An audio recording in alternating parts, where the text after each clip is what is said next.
Hey, I am excited today to have Luke with Avalaunche Media with me today. Luke is a VP of marketing over there. We've been connected a long time on social. I stole someone from Avalaunche that Luke worked with, and she's on my team now. Good Luke one. is also based in Utah, and I think is the first Utah guest I've had, which is a lot of fun. Hopefully, many more in the future. But Luke has some great background in marketing and working with lots of different companies and consulting and also leading at Avalaunche. So I thought he'd be a good guest to have on today. Luke, if you wouldn't mind kind of telling us a little bit about yourself, going through some of your background, and then we can kind of roll into a customer experience discussion.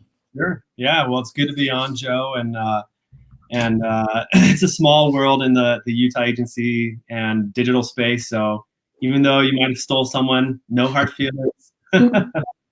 It happens. Hopefully Miley's there. Hi, Miley. Hopefully you're. Maybe she'll listen at some point. We miss her. Probably. She was awesome. Is awesome. But no, yeah, my background. So I'm vice president of strategy here at Avalaunche. I was the first employee here back in 2012. I came from a small little agency up in Idaho. That's where I went to school, and came down here to Utah to the big city, and kind of took a chance here with Avalaunche. We were Dream Systems Media at the time, and I knew the guys here: Dave Mink, Matt Siltala, Andy Melchior, Jason Colum. Those were the founders and owners, and just took a shot at what I thought would be a right move, and it's panned out. We're about 50 strong right now, and just steady growth here. We're full service digital agency, and we help actually more clients outside of Utah than in Utah. We kind of work with more medium, large size businesses. So yeah, that's what I'm doing now. Went to school at BYU Idaho for my undergrad. I got my master's at University of Utah. I'm kind of a busybody. It's hard for me to sit still, so I'm like always doing something on the side. I just taught at BYU for a year in their digital marketing department. I've taught some other online places, spoke at a lot of places. Just kind of like being out there and like helping as much as I can. Got 4 kids that keep me busy. I stopped teaching at BYU to try to get some more balance in my life and spend some time with my family and wife. And it's been a nice couple months, actually. I was working out this morning. I haven't been able to work out in the morning for a while, and start to show a little bit. And so yeah, I'm kind of getting a little bit more balance. But yeah, that's a little about me. That's awesome. I've resisted teaching to this point. I've had some opportunities at Utah and BYU, and yeah, I've been actually a couple of them were like, I'm going to be out of town. This was when I was at Adobe. It's like, I'm going to be gone to San Jose like 3 of the 8 weeks. Is that a problem? No, yeah, that's probably not going to work. Maybe we'll connect later. But that's fun. It's fulfilling, and that's a big shout out to Avalaunche that they allow me to do stuff like that and arrange my schedule for that. But it's a good change of pace from the corporate life and kind of agency in particular. You're busy, and there's always something to do, and it's fulfilling in a lot of ways. But kind of teaching students, kind of passing stuff on, it's fulfilling in different ways too. And it was hard, but yeah, Joe, you're gonna love it. Once you do it, you'll love it. Yeah, I definitely go speak quite a bit and mentor a lot of MBAs and other people. Yeah, so that's I can only imagine. I think it'll be fun. Exactly it. So, we live in a world full of distractions. You're in agency life, which there's, Adobe used like hundreds of agencies, maybe even thousands. How have you been able to kind of set yourself apart? How can you stand out with providing a good customer experience and other things that Avalaunche has been able to do? Yeah. So we've the best way I describe it is we've tried to focus on relationships. I've done that in my own life and personally, and then it's kind of a philosophy that Avalaunche follows too. There's a book actually that I just read. I have it right here. I don't think it's even published. You can't find this on Amazon. It's called Brand Orbits. Plug this. I'm not getting paid for this or anything. but a client mentioned this in the last year, and brand orbit stands for relationships, or orbit stand for ongoing relationships beyond individual transactions. Okay. Nice. Ongoing relationships beyond individual transactions. The idea being you kind of shift your mentality from, hey, what's in it for me as a business? How am I making money? Yes, I'll provide you something, but you need to provide me something first. That's kind of the typical, I guess, corporate idea. But there's a lot of brands that are shifting to that philosophy of you just try to create a relationship. And there's kind of a framework of doing that and different principles that he talks about. But the main idea is just that relationship, and that can show in the type of marketing that you do. It goes from like a push strategy to a pull, right? Rather than try to get out in front of them, which is expensive. You kind of pull them in and people start talking about you, right? You go from transactions to relationships, like I talked about. You go from creating an audience, which we hear about all the time in marketing, to creating more of a community. And so we've tried to do that here at my agency. Again, like I said, personally, I try to do that too. We're actually doing an event next week. It's a free event. It's we partner with Google because of our relationship there. Mm-hmm. And we do it twice a year. And we'll go skiing. We take our clients and kind of friends skiing on Thursday. And then on Friday, we put on a full-blown conference, and we've got some fantastic speakers. We got Adam Durfee from BYU. We have, I probably shouldn't have started going down the list, because now now you're not going to forget someone. Order we have from San Diablo Tacos. He does a lot of customer experience consulting too. We have the CEO of Freshly Picked. She just spoke at Silicon Slopes. We have Adam Reeder. He's Professor of Rock. So anyway, point being, it's a free conference, and we invite our clients there. We invite the community, our friends, and it's just something we try to kind of give back. And in the end, it benefits Avalaunche too, because of that framework that I talked about, the brand orbits. And so we do that in different ways too. We do it internally with our own people. Try to build them up, try to educate. We do a lot of learning opportunities and networking opportunities. We're involved in Utah DMC. Our director of PPC just spoke there. And that's something that our company encourages, is just like, let's get out. If you want to speak somewhere, we'll support you. We'll help pay for it. We'll give you design resources to create a nice slideshow. And so yeah, there's a lot of learning opportunities that we try to do within and without Avalaunche to just build that relationship. That's really cool. With kind of building relationships from, let's say, from like acquisition through customers you've had for a decade, what do you feel is kind of the DNA of a good customer experience along that way? Obviously, you mentioned relationships and kind of building that up. What are kind of like additional things that you try and focus on to make sure that they stay as a customer for a long time? Yeah. It starts with the people here at Avalaunche. Again, going back to the relationships, we try to hire a certain type of person and kind of preach a certain relationship type. And I would say like the core of that is just caring. It sounds like really funny. It sounds simple, like it's a principle, like there should be something more profound about it. But when you care about the people on the other side, it really changes the type of work that you do. And it goes from like, okay, I have to check these boxes to I get to check these boxes, right? And we still, process is a really important part of that customer relationship. You have to have that type of framework, but people can sense on the other end how you're feeling and if you're truly invested in it and if you care. And so it's like it's a soft skill, but it's an important skill to help the team create that relationship, to have that good customer experience. And so, yeah, that's probably how I describe it. It's just it's caring. It's the human side of it. It's it's knowing that on the other end, it's not just a business, but it's people, right? And these people have jobs they want to do. They have goals they need to meet. They have stresses. They lose sleep at night, just like we lose sleep at night. Sure. And so how do we support them? How do we kind of see past just the, hey, this is a paid relationship, to no, let's like help each other out. How do we go above and beyond? And so yeah, that's one thing we've done actually, is rather than call our clients and say, hey, this is X company, but it's like, no, this is Karen.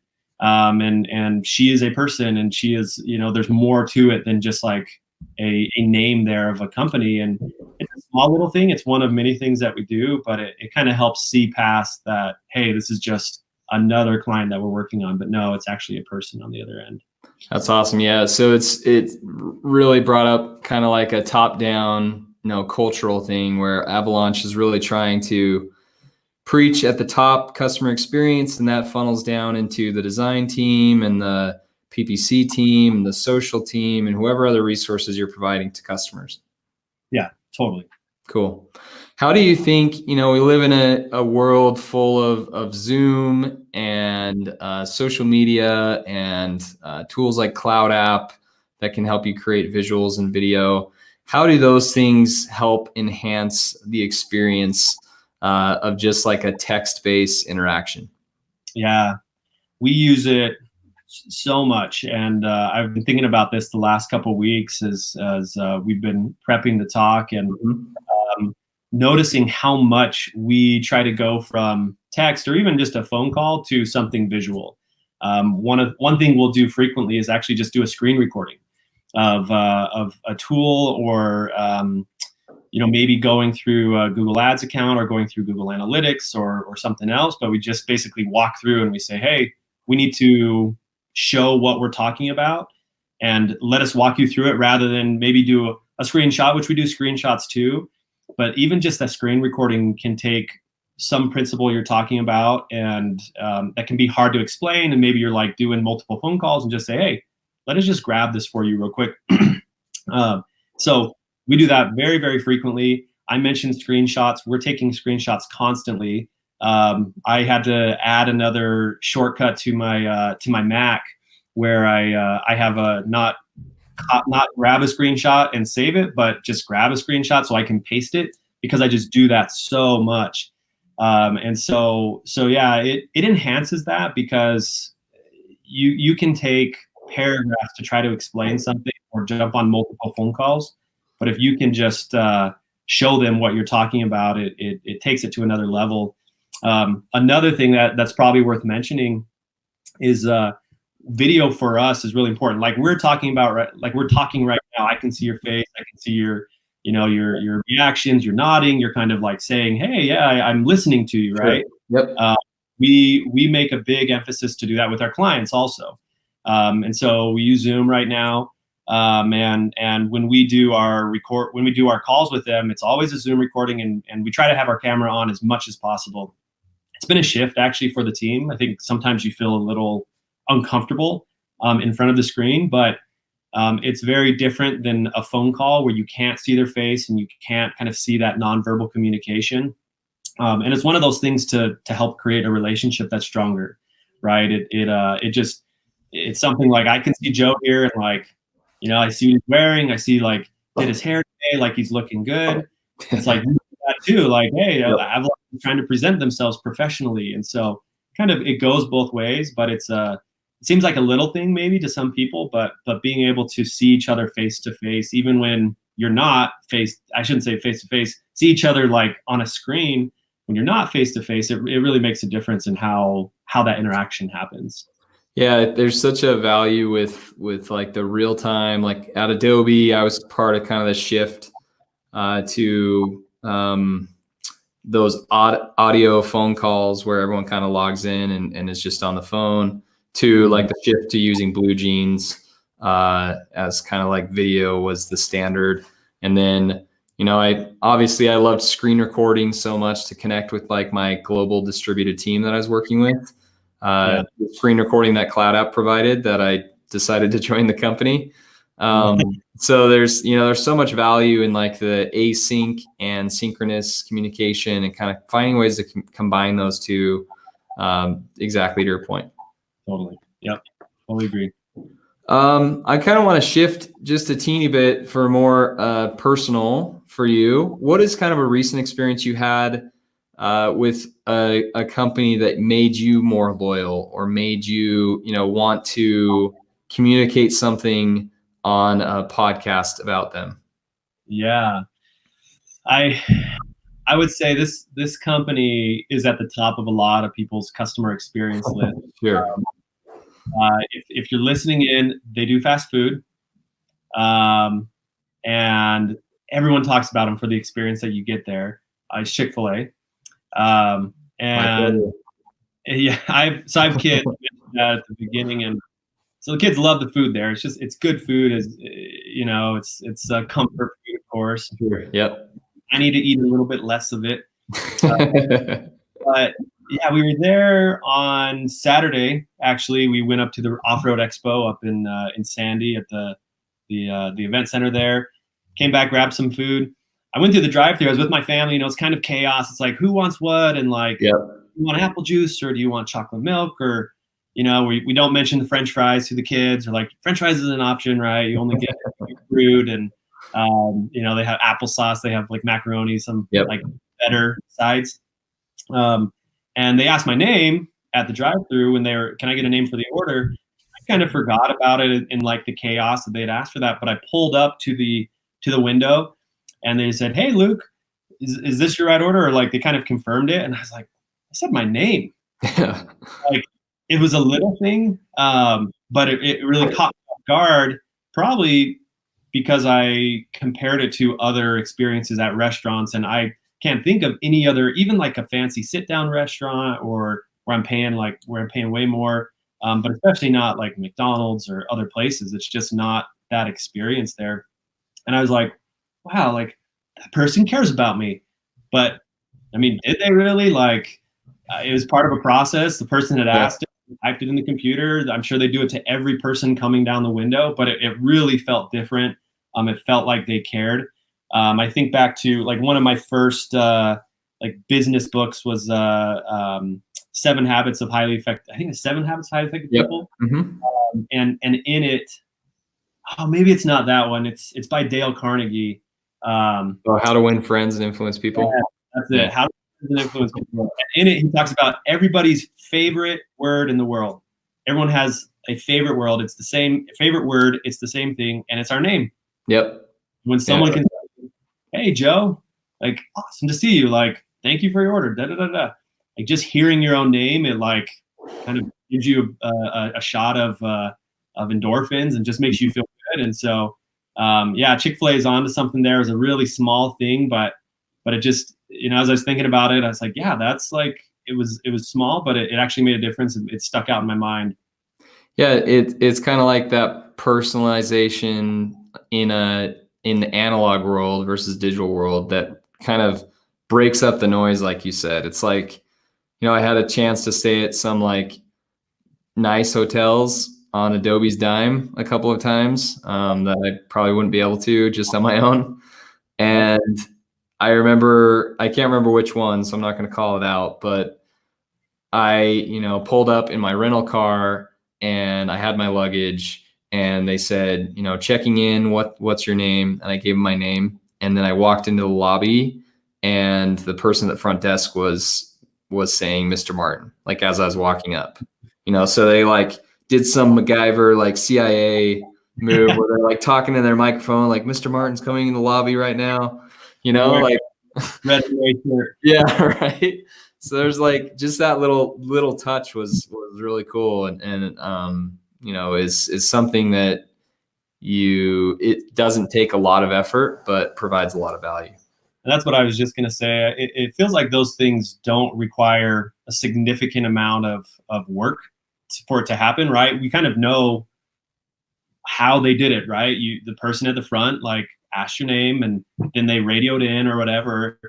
But it's funny that more companies almost don't take advantage of it because it's like the cherry on top, but that cherry on top really it takes it from here to here with not a proportionate amount of effort. Luke, it's been a great conversation today. I wanted to ask you one kind of final parting thing. Look into your crystal ball at your office there in Avalaunche. What do you think is the future of experience business? Where do you think we're kind of moving with customer experience? What is your bold prediction on where we're going? I see there being a lot more maybe software or ways to enable these experiences that we talked about, right? So hotels, for example, I'll just take that example. Yep. I could see more hotels having something like that, right? Where from the beginning, they ask your name and there's some sort of way to enable this type of experience that people don't really, I would say the average consumer doesn't know what's going on behind the scenes, but it happens like magic to them. And maybe it's the house cleaners are writing a note. It's Mr. Martin, thank you for right. And your run of the mill type hotels will start doing that. And I could see that going from like the top tier of businesses starting to trickle down to more and more businesses as it becomes facilitated more easily through these types of technologies. And I just see it starting to like permeate business more, just because I think it's a distinguishing factor, where I think more businesses have to adopt it. They're going to realize it's not just the product, it's not just what we deliver itself, but it's the experience that goes along with it. It seems like there's kind of a trend just going towards it. More people are talking about customer experience and how important that is. And so, those companies that are adapting it sooner will have an advantage. And I think more and more companies will see that is one of those distinguishing factors. Ongoing relationships beyond individual transactions. Was that it? Orbit? Nice. Okay. Yep. Good memory. Awesome. Well, thank you, Luke. Such great thoughts on customer experience and cool stuff going on over at Avalaunche. Thanks for your time today, and let's do it again soon. All right. Sounds good. Thank you, Joe.